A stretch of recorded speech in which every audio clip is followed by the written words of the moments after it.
एक तरफ जो है ठग बंधन का माया है और दूसरे तरफ विकास का बयार है। और जिस प्रधानमंत्री जी का आप कह रहे हैं कि गारंटी पे हम लोग चुनाव लड़ रहे हैं, तो अगर आपके पास गारंटी है ही तो इतना प्रचार प्रसार करने की क्या जरूरत है?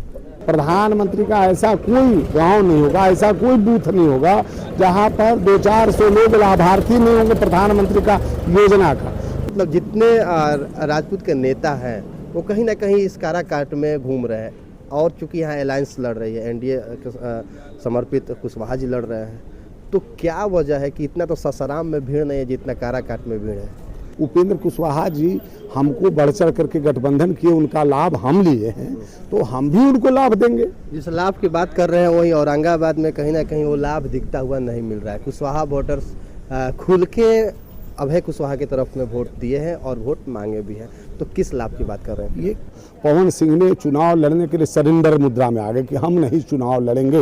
एक्स पर उनका देखे होंगे कि उन्होंने कहा हम चुनाव नहीं लड़ेंगे। पिताजी मैजिक चल जाता है, अगर मैजिक चला आप ये जो बात बोल रहे हैं ये सूर्य को दिया दिखाने के समान है। अभी नरेंद्र मोदी जी के मैजिक के आगे सब मैजिक फेल है। अच्छा, जीतने के बाद पवन सिंह को बीजेपी में आप लोग लेंगे कि नहीं? लोकसभा का महापर्व कहीं ना कहीं अब समापन की ओर है, और मैं आपको बता दूं कि अंतिम चरण यानी कि 7वां चरण जो है लोकसभा काराकाट और लोकसभा सासाराम का भाग तय करना है। इस बीच में देश के प्रधानमंत्री नरेंद्र मोदी जी का आगमन कहीं ना कहीं सुअरा हवाई अड्डा पर होना है, जिसको लेकर तमाम बीजेपी के नेता तैयारियों में जुट गए हैं कि किसी भी तरीके से मोदी जी का जो रैली है उसको सक्सेसफुल बना देना है। वैसे जहां मोदी जी का रैली होता है भीड़ कहीं ना कहीं अपने आप भी जुट जाती है। मैं आता हूं लोकसभा काराकाट पे।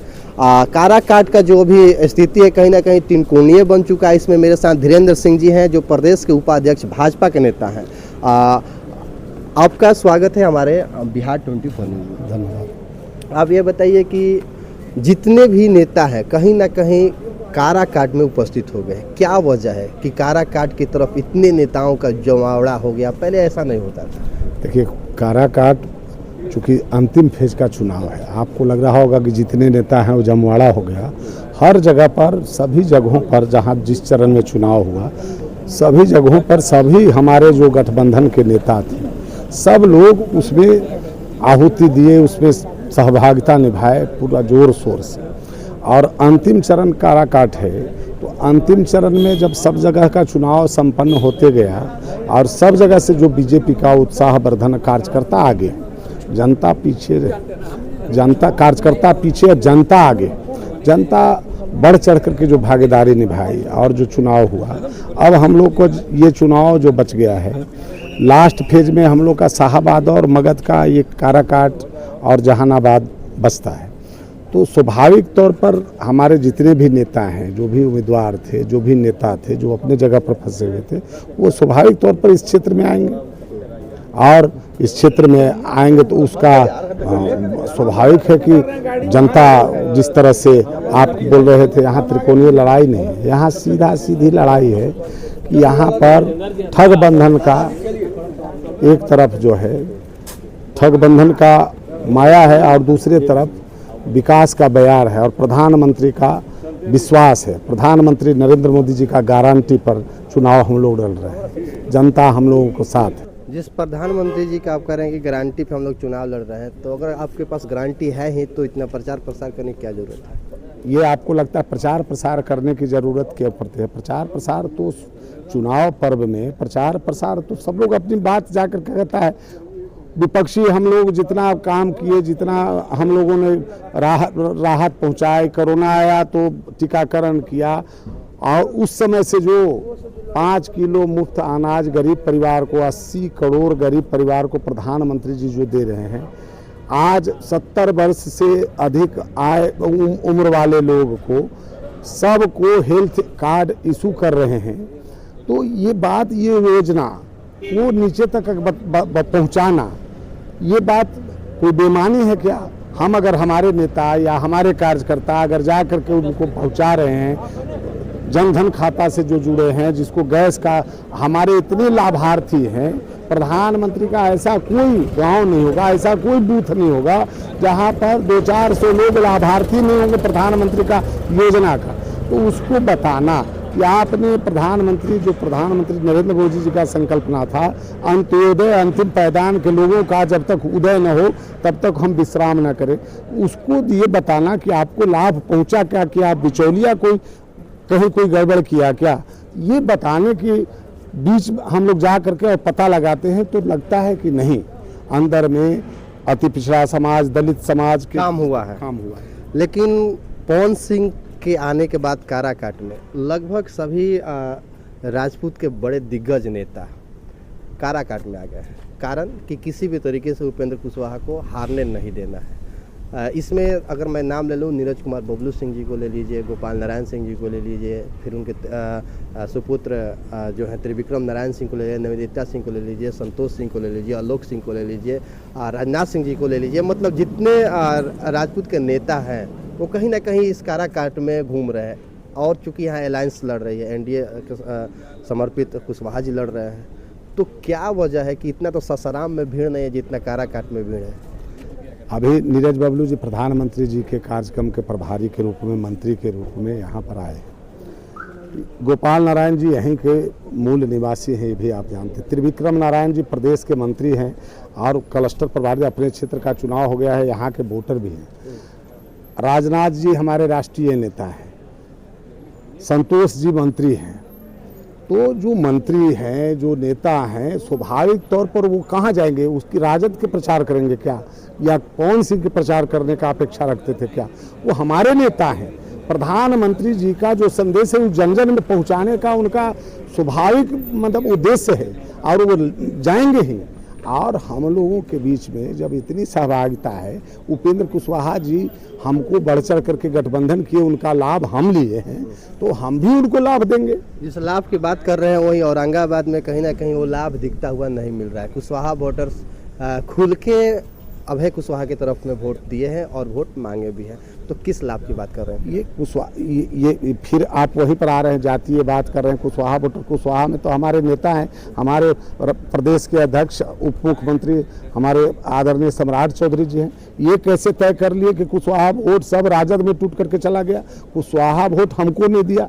ये आप मनगढ़ंत बात, अभी काउंटिंग हो गई है क्या? अभी कोई तय हो गया है क्या औरंगाबाद में कि कौन वोट कहाँ दिया? और मत कोई दे दे तो बतासा के लिए वो मत दे दिया, उसके चलते हमारा जो डेडिकेटेड नेता है वो मतलब राजद के एजेंडा पर चले। विश्व की सबसे बड़ी पार्टी आपकी पार्टी है भाजपा, फिर भी अपने एक कार्यकर्ता को मना नहीं सकी और कार्यकर्ता विरोध में जाता है और फिर आप ही खिलाफ चुनाव में उतर जाता है। फिर पार्टी उसे आज निष्कासित कर देती है, पहले निष्कासित भी नहीं करती है। तो इतनी बड़ी विश्व की पार्टी होने के बावजूद भी पवन सिंह को मनाने में नाकाम क्यों रही? देखिए, पवन सिंह के बनाने में नाकाम क्यों रही, ऐसा बात नहीं। पवन सिंह कलाकार हैं, तो कलाकार हैं। हम लोग कलाकार समझ रहे थे कि संगीत के कलाकार हैं।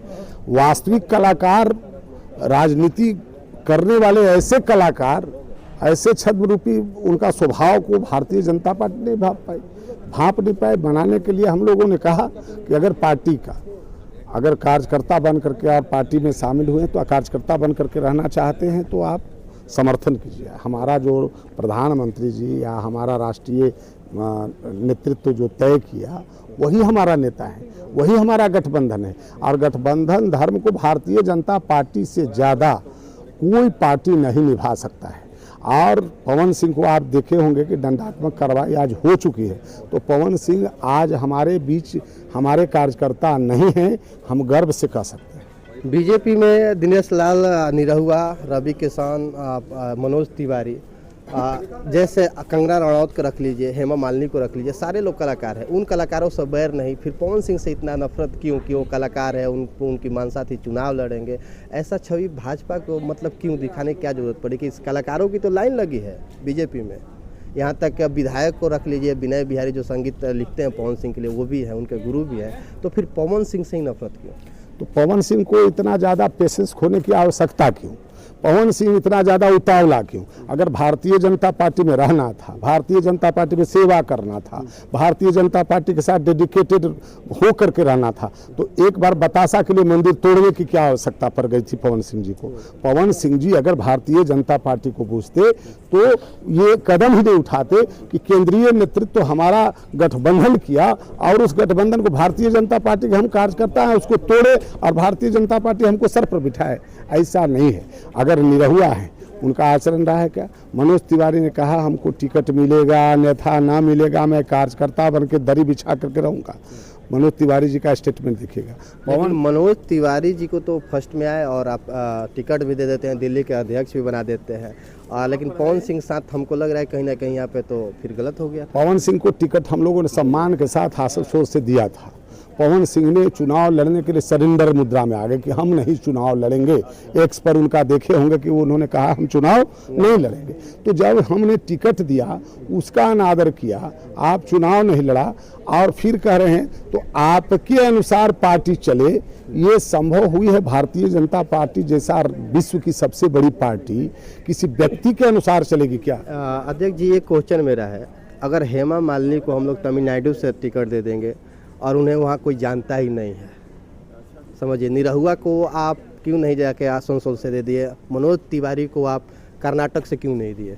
मनोज तिवारी जी बिहार के लाल हैं, आप इस चीज़ को जानते होंगे। ये बिहार के ही लाल हैं, कैमूर के थे। दिल्ली से चुनाव पार्टी ने लड़ाया और चुनाव लड़े कि नहीं लड़े? शत्रुघ्न सिन्हा बिहार के सुपरस्टार नेता थे, पटना पाटलिपुत्रा के सांसद थे, बीजेपी के सांसद, वो कहाँ से आज सांसद हैं?